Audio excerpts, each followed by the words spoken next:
those of you who haven't heard of Skyrim, I will explain. It's an open world game with a rich and diverse landscape. The idea of the game is to do quests, defeat monsters, get treasure and explore the world. But what I'm doing today is some landscape photography. You might think this video is a little bit silly, but this game is absolutely ideal for practicing composition. For the first shot, I'm going down to the docks. There's a town which looks interesting. It's on top of a rock formation. What I'm looking to do is to create an image with that at the top, but the main body of the image is actually the empty space underneath. I'll show you. So the other thing is the pier. It's got support structures, and if you stand in the middle of the pier, it draws the viewer's eyesight into the centre. I think it's quite a good shot. It's a shame this doesn't exist in real life.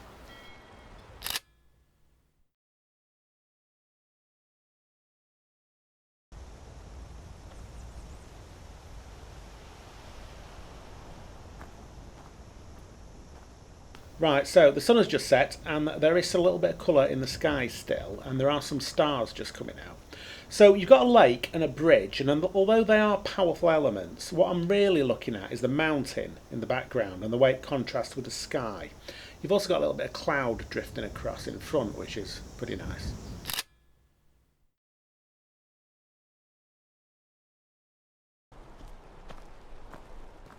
So the next one is a waterfall, and I am thinking it would be interesting to use an ND filter on this to smooth out the water, but I can't do that obviously. So you've got these two trees either side of the waterfall and a river to the right, and of course the waterfall is the main element here, but what I really like about this is the interplay between the green foreground and the blue sky.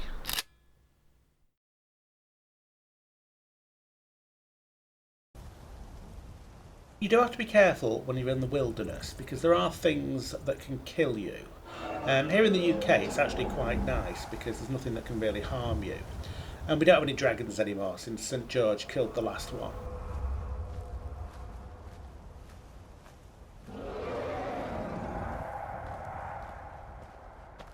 This would be a nice place to live, a picturesque little cottage with a mountain behind.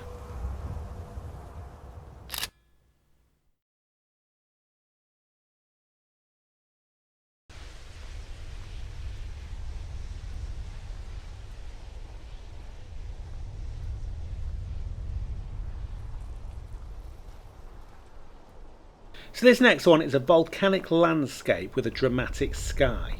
There is what looks to be an ancient ruin on a nearby hill, which kind of adds to the drama. I also like the way the distant mountain is silhouetted against the sky.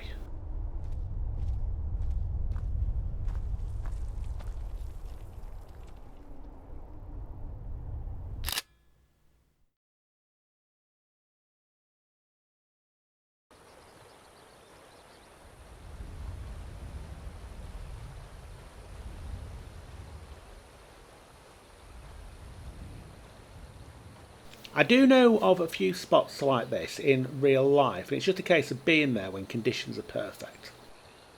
So we've got the sun setting behind the mountain and reflected on the water. The main feature here though is the tree in the foreground. It's got the sunlight shining through the leaves and making them all glow golden.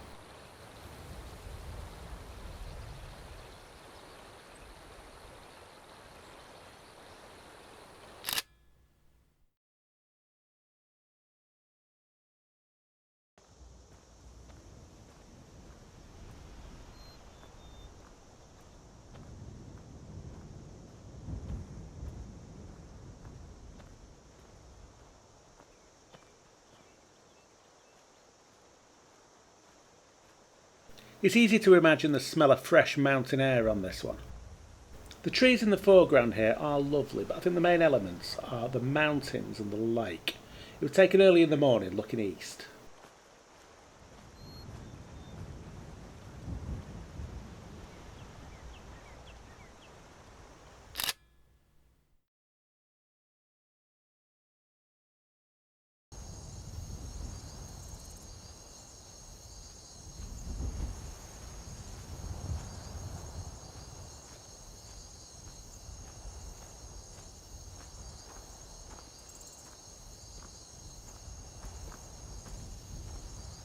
This is quite a simple shot compared to some of the others.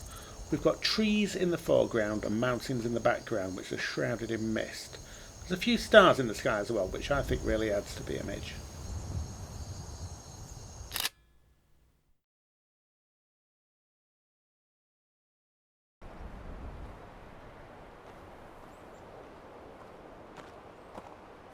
I do like to photograph ruins, but I think what really makes a good photo is a dramatic sky and something exciting in the foreground.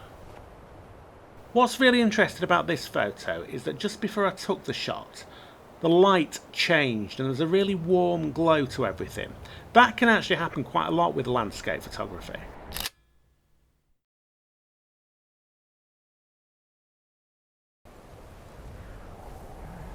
When you're out in the wilderness in winter, you do need to remember to bring your gloves, especially if you've got an aluminium tripod. I would like to get into astrophotography, but there's quite a lot of light pollution where I am. This is quite a simple composition though. We've got trees that are covered in snow and stars in the sky.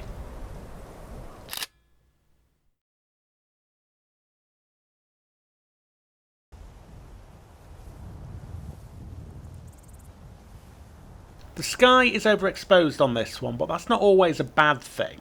I think sometimes it's okay to break the rules of photography in order to capture a little bit of magic. So we've got the setting sun behind a rocky hill with a ruin on the top. It's that time of day when the light is perfect.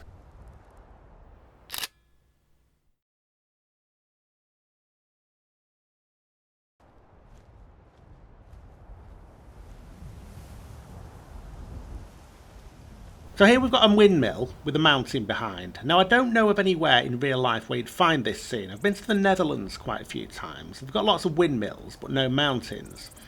The closest place to me with mountains is Wales, but they appear not to have any windmills.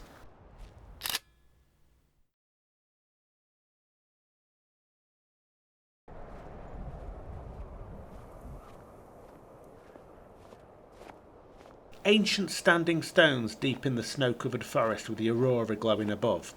If I could find a location like this in real life with these conditions, it would be so good.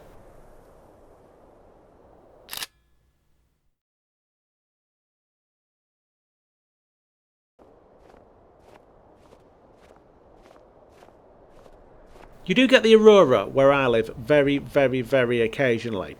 Unfortunately, the last time it happened, I wasn't in a position to do any photography. Maybe next time. It is quite rare that I take a shot without something in the foreground, but when you've got a sky this perfect, it just works as an image.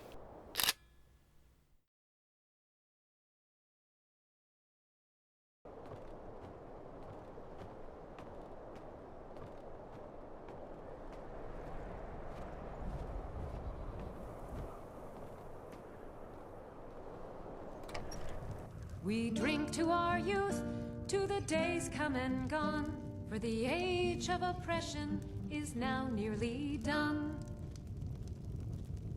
We'll drive out the empire from this land that we own. With our blood and our steel we will take back our home. All hail to Ulfric, you are the High King. In your great honor we drink Anything and you need, we sing. just holler. We're the children of Skyrim and we fight all our lives. And when Sovngarde beckons, every one of us dies. But this land is ours and we'll see it wiped clean of the scourge that has sullied our hopes and our dreams. All hail to Ulfric, you are the High King. In your great honor we drink and we sing. Our hero claims a warrior's heart. I tell you, the dragonborn comes. With a voice-wielding power of the ancient Nord art. Believe, the dragonborn comes. It's an end to the evil of all Skyrim's foes.